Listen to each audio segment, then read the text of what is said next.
Bad ugly படம் வந்து release ஆயிருக்கு. அதில் இருக்க பாடலில் வந்து இளையராஜாவோட பாட்டெல்லாம் ரீமிக்ஸ் பண்ணியிருக்காங்க. இதை பற்றி இளையராஜா வந்து ஒரு 5 கோடிக்கு வந்து கேஸ் போடுறேன்னு சொல்லியிருக்காரு. இதை பற்றி என்ன நினைக்கிறீங்க? ஆமாம், கரெக்டாக தான் ப்ரோ சொல்லியிருக்காரு. நானும் வந்து அவருக்கு வந்து சப்போர்ட்டாக தான் இருக்கிறேன் இளையராஜாவுக்கு. ஏன்னா வந்து ஒரு படத்தை நீங்கள் உருவாக்குறீங்க அப்படின்னா முழுக்க உங்களோட கண்டென்ட் தான் இருக்கணும். அப்படி இருந்தால் தான் அது படம். எந்த ஒரு சின்ன டைலாக் நீங்கள் காப்பி வச்சா கூட அது வந்து காப்பி தான். அதில் எந்த சந்தேகமும் இல்லை. அதை வந்து எந்த விதத்தில் வேணாலும் அவங்க வந்து மேல்முறையீடு பண்ணலாம். அதை வந்து காசு மூலியமாக பண்ணலாம், இல்லை என் பேர் ஏன் போடலன்னா கேட்கலாம். அந்த மாதிரி கேட்கறதுக்கு ஏகப்பட்ட விஷயம் இருக்குது. இன்னும் அவர் காசை கேட்டிருக்காரு, அதான் வித்தியாசம். இப்போ அந்த படத்தோட பாட்டோட உரிமையாளர் வந்து அந்த தயாரிப்பாளர் தான். இப்போ அவங்க வந்து அந்த உரிமையை வந்து யார்கிட்டயும் வித்துருப்பாங்க. அவங்கள்ட்ட இருந்து அந்த உரிமையை வாங்கி இவங்க யூஸ் பண்ணிக்கலாம்ல. அப்போ எப்படி இளையராஜாவோட கேஸ் போட முடியும்?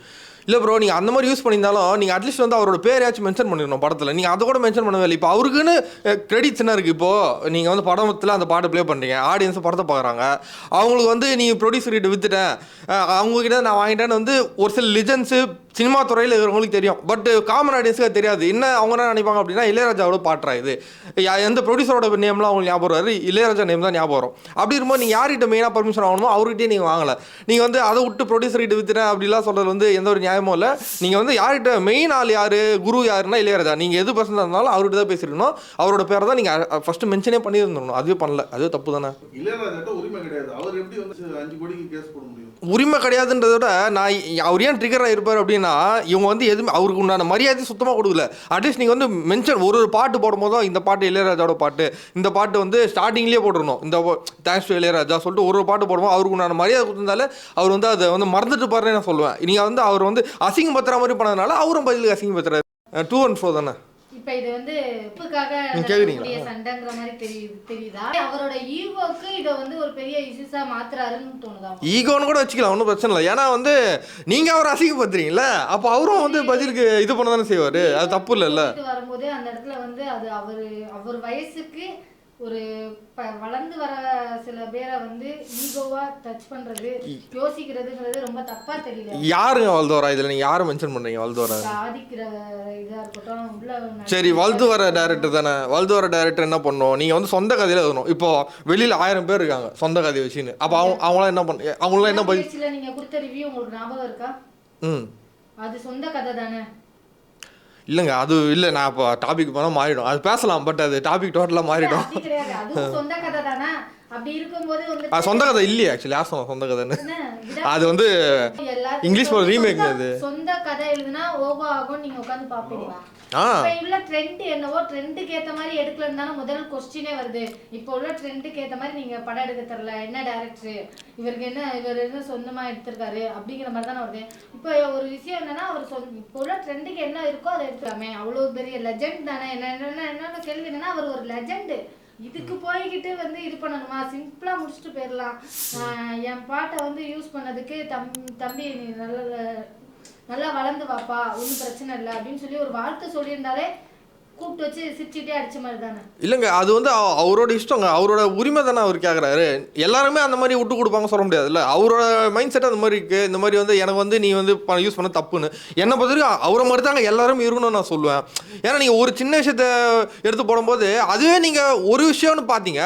இப்போ அன்னியன் படத்தில் வர மாதிரி 5 பைசா திருடினா தப்பா, 5 வாட்டி 5000 பேர் 5 பைசா திருடினா தப்பா, அந்த மாதிரி ஆகிடும். எல்லாருமே இந்த மாதிரி காப்பி அடிக்க ஆரம்பிச்சிட்டாங்கன்னா ஃபியூச்சரில் சொந்த பாட்டே இருக்காது, எல்லாமே பயப்படாத தான் இருக்கும். அதுதான் வந்து மாறிடும். புதுசாக ஒரு மியூசிக் டேரக்டர் இருக்க மாட்டாங்க, புதுசாக ஒரு டேரக்டரே இருக்க மாட்டாங்க. அதுக்கப்புறம் என்ன பண்ணுறது? இது நடக்குங்க, இது நடக்கும். என்ன சம்பவம்? நீங்க முதல்ல அதுல போய் சொல்லுங்க. ஃபேன் பாய் சம்பவம் என்ன பண்ணாரு அதை சொல்லுங்க முதல்ல. ஃபேன் பாய் சம்பவமா தான் இந்த படம் எடுத்திருக்கு. ஓகேங்களா? இப்போ நீங்க என்ன சொன்னீங்க? நீங்க என்ன சொன்னீங்க? ஃபியூச்சர்ல எந்த மியூசிக் டைரக்டர் போட மாட்டாங்க, பழைய சேர்த்து போட்டுருவாங்க, பழைய சேர்த்து. ஒரு நிமிஷம் இருங்க. நீங்க யோர கிரியேட்டர்னா அப்பப்போ என்ன பண்ணுவீங்க? இதே அனிருத் வந்து 3ல் ஃபர்ஸ்ட் அவர் வந்து என்ன சொன்னார் தெரியுமா பேட்டியில்? நான் வந்து சும்மா இருக்கும்போது ஒரு சாங்கை போட்டேன், அந்த பாட்டை தான் ஆல்பம் சாங்காக நான் ரிலீஸ் பண்ணேன். சத்தியமாக இந்த சாங்க்கு இவ்வளோ வரும்னு நான் நினைக்கல. அவர் எப்படி தெரியுமா சொன்னார்? என்னெல்லாம் எவன் கூப்பிட போகிறான், இப்படி தான் சொன்னார் முதல்ல அனிருத். ஓகேங்களா? அப்போ நீங்கள் சும்மா இருக்கிறீங்க இப்போதைக்கு. இப்போ தான் நீங்கள் வளர்ந்து நிற்கிறீங்க, 20-25 வயசு. சும்மா இருக்கும்போது போட்டுக்கிட்டே இருப்பீங்களா இல்லையா மியூசிக்கை? ஏதாவது ஒன்று பண்ணணும்னு தோணுமா இல்லையா? இல்லை அப்படின்னு வரும்போது இருங்க ஒருத்தர் வந்து பாட்டு போட்டிருக்காருங்க இப்போ இளையராஜா வந்து பேட்டி கொடுக்குறாரு. எத்தனை பேட்டி தெரியுமா கொடுத்துருக்காரு? இப்படின்னு வரும்போது இதில் அந்த இன்னொரு பாட்டை எடுத்துன்னு வந்து அந்த ராகத்தை வந்து நுழைப்பாங்க. இதுலேருந்து இன்னொரு ராகத்தை கிரியேட் பண்ணுவாங்க. ஓகேங்களா? இதுதான் ஒரு கிரியேட்டரோட வேலை. இதை ஏன் நான் சொல்கிறேன்னா, நீங்கள் என்ன சொன்னீங்க, ஃபியூச்சர்ல ரீமிக்ஸே போட்டு அடிப்பாங்கன்னு சொல்றீங்க. அந்த மாதிரிலாம் கிடையாது. கொஞ்சம் கொஞ்சமா தான் பரவாயில்ல, மொத்தமா அப்படியே போட்டா அப்படிங்க. ஏங்க இந்த படம் வந்து முழுக்க ஃபேன் பாய் சம்பவம். நான் முதல்ல கிளியர் பண்றேன் உங்களுக்கு. நீங்க அதுல இருந்து வெளியில வரல. நான் என்ன சொல்றேன், ஃபேன் பாய் சம்பவம். நான் எமோஷன் ஆகணுங்க. எமோஷனே ஆக கூடாது. இல்லங்க நான் சொல்றது நான் தெளிவா சொல்லிடுறேன். இந்த படம் வரீங்க, என்ஜாய் பண்றீங்க, அவ்வளவுதான். சரி அவ்வளவுதான். இதெல்லாம் வந்து அதே சொல்லிடுறேன். இல்ல கதலாம் கேட்காதீங்க. இதுல என்ஜாய் பண்றதுக்கு ஒண்ணுமே இல்லங்க. கேட்காதீங்க. நான் சொல்றேன் என்ஜாய் பண்றதுக்கு ஒண்ணுமே இல்லங்க. இதுல நீங்க என்ஜாய் பண்றீங்க இல்லையே. அதான் சொல்றேன், என்ஜாய் பண்றது என்னங்க இருக்கு? எல்லாமே காப்பிங்க, கதை கிடையாது, மியூசிக் காப்பி. இதுல என்னங்க இருக்கு? நிமிஷம் தியேட்டர்ல ஒருத்த சீட்ல உட்காரலங்க. அது வந்து அஜித்தோட லுக்குக்காக. அது டு பி ஃப்ராங்க், அஜித் தலையோட லுக்கு. ஏன்னா ரொம்ப நாளா ஒரு மாதிரி டல்லா பாத்துறாங்களா தலைய, திடீர்னு அந்த மாதிரி கேங்ஸ்டரா பார்க்கும்போது ஒரு மாதிரி கூஸ் பம்ப் ஆயிட்டாங்க. அதுக்குதான் வந்து ஃபேன்ஸ். அது ஓகே, அதுக்கு நான் கிரெடிட் தரேன். இப்போ டாபிக் என்ன, டாபிக் மை லார்ட், டாபிக் என்ன? ஆக்சுவலா மியூசிக் இளையராஜா தான். அதுதான் காப்பிரைட் சாங் வந்து ரைட்டா இல்லையா? அதுதான் மியூசிக் இதே மாதிரி போய்டும்னு சொன்னீங்க. அது மாதிரி ஆமா, அப்படிதான் நடக்கும். பாருங்க, ஒரு சாங் வந்து 70ல எடுத்தது 80ல எடுத்ததுன்னு செத்து போய் மூலையில கிடக்குது. செத்து போய் யாருங்க சொன்னா? எல்லாம் ஒரு ரேடியோல. இப்ப நீங்க ஊர் சைடுல போனீங்கன்னா எல்லா பஸ்ல முதல் கொண்டு ஓடிட்டு இருக்கு. உசிலம்பட்டிக்கு திருநெல்வேலிக்கு நீங்க டிராவல் பண்றீங்களா? இல்லங்க, பண்றவங்க இருக்காங்க. பார்த்தா இளையராஜா சார் நீங்க தேங்க்ஸ் சொல்லணும். எதுக்கு எதுக்கு சொல்லணும்? என்னங்க இது அநியாயமா இருக்கு. இப்போ நீங்க ஒரு இவ்வளவு பேசுறீங்களா, நீங்க பேச அப்படியே இன்னொரு சேனல் எடுத்து போட்டா நீங்க தேங்க்ஸ் சொல்லுவீங்க. டேய் என்னடா பண்ற, என் வீடியோ ஏன்டா எடுத்து போட்டா கேப்பீங்களா இல்லையா? அதுதான் அவர் பண்றாரு. நீங்க ஏன் கேட்க மாட்டீங்க? ஏங்க இப்போ நீங்க ஒரு சந்தோஷம் இல்ல, அது உங்களுக்கு 1000 பேர் தான், அவங்க லட்சம் பேரு. புரியுதா? உங்க வியூஸ் 1000 வியூஸ் தான், அவங்க சேனல் மில்லியன் இருந்தா அவங்களுக்கு தான் லட்சம். புரியுதா? அப்ப உங்களுக்கு லாஸ்ட் தானே இது. என்ன தெரியும் உங்களுக்கு? தெரியாது உங்களுக்கு. ஏங்க மில்லியன் பேர் உங்களை தெரியாதுங்க, அவரை தாங்க தெரியும். ஏன்னா அவங்களுக்கு தான் அதிகமா இருக்குது. அதுதான் இங்க நடந்துருக்குன்றானு. புரியுதா உங்களுக்கு? அதுதான் மேட்ரு. இப்ப அப்படிலாம் கிடையாது. அவன் எவன் போடுறானோ அவன் மூலமா அவன் தெரியப்படுறான். எப்படி இப்போ உங்களுக்கு தெரியும்ன்றீங்களா? என்ன விட்டுருங்க, ஏன் கேக்குறீங்க? லியோ படத்துல தாமரை பூக்கும் தண்ணிக்கும் என்னைக்கு அப்படின்ற சாங் வந்துச்சு. அந்த சாங் எல்லாரும் ரசிச்ச உடனே அந்த படம் முடிஞ்ச உடனே பாத்தீங்கன்னா ரிலீஸ் ஆனதுக்கு அப்புறம் அந்த ஹீரோயின்ட்ட போய் பேட்டி எடுக்கிறாங்க. விஜய் வந்து இன்னமும் நடிச்சிட்டு இருக்காரு, நீங்க ஆனா இப்படி ஆயிட்டீங்களே அப்படிங்கிற மாதிரி ஒரு கொஸ்டின் வேற கேட்டாங்க. ஓகேங்களா? பட் லேடிஸ்க்கு வந்து ஆஃப்டர் பிரெக்னன்சி ஃபேமிலி எல்லாம் இருக்கு. ஓகேங்களா? அப்படியே திரிஷா மாதிரி மெழுகு சில மாதிரி இருக்கவே முடியாது. ஓகேங்களா? அதனால அவங்கள போய் பேட்டி எடுக்கிறதுக்கு அவங்களுக்கு ஒரு வாழ்வாதாரம் அமையுது. ஓகேங்களா? அதனால தயவுசெய்து இளையராஜா வந்து என் பாட்டை யூஸ் பண்ணி மீண்டும் ஞாபகப்படுத்தின, அதுக்கு நன்றி தம்பி அப்படின்னு தான் சொல்லணும். அவங்க சொல்லி நன்றின்னு, நன்றி வந்து நீங்க சொல்லிடணும். இளையராஜா ஏன் சொல்லணும்? அதான் கேட்குறேன்.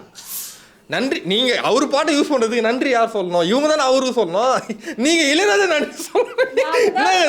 அநியாயமா இருக்கு. பெட்டியில இருக்கிற சாங் நான் அதுதானே சொன்னேன். பெட்டியில இல்லங்க, டிவில ஓடுது, ரேடியோல ஓடுது. இல்லங்க, உசிலம்பட்டி டவுன் பஸ்ல போனாதான் அந்த சாங்கை கேட்க முடியும்னா இவங்க இப்ப மீண்டும் கொண்டு வந்து நானே கேட்பாங்க ஹெட்ஃபோன் போட்டு. அதெல்லாம் நல்ல பாடுதாங்க. அது செத்து போன பாட்டாங்க அதெல்லாம்.